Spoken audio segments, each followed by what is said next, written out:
మిత్రులారా, స్వాగతం సుస్వాగతం మా కల్కి ఇండియన్ కల్చర్ యూట్యూబ్ ఛానల్కి. మీ ఈశ్వర్. ఫ్రెండ్స్, నేను మీ దేవా.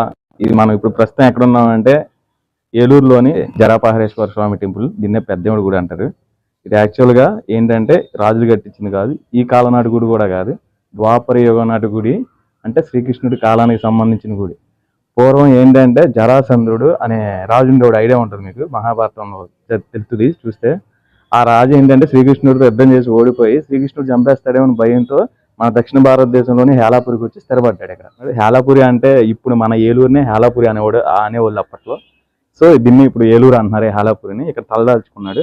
ఇక్కడ ఒక శివలింగాన్ని ప్రతిష్ఠించి ఇక్కడ ఏలూరులో తపస్సు చేశాడు. శివుడు మెచ్చి ఆ తపస్సుకి వచ్చి ఏం కావాలని అడిగితే శ్రీకృష్ణుడి చేతిలో నాకు చావు లేకుండా వరం ఇయ్యు అని చెప్పని అడిగితే సరే అని చెప్పి వరం ఇస్తాడు. అదే కాకుండా ఏంటంటే జరాసంధుడు ఇక్కడ ఉన్నంతకాలం శ్రీకృష్ణుడు జరాసంధుడి మీద దాడి చేయకుండా సాక్షాత్తు శివుడి కాపలా కాశాడు.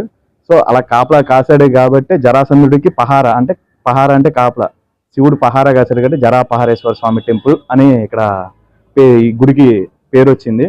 సో ఈ స్టోరీ, ఈ చరిత్ర మన ఏరియాలో ఉన్న ఎంతమందికి తెలుసో కింద కామెంట్ చేయండి. సో నెక్స్ట్ వీడియోలో మరి కొత్త స్టోరీతో మీ ముందుకు వస్తా. పదండి, ఆకలేస్తుంది, వండుకొని తినేది.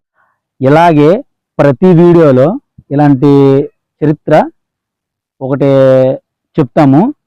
మా వీడియో చూడండి, సబ్స్క్రైబ్ చేయండి, గంట కొట్టండి, లైక్ కొట్టండి. Okay friends.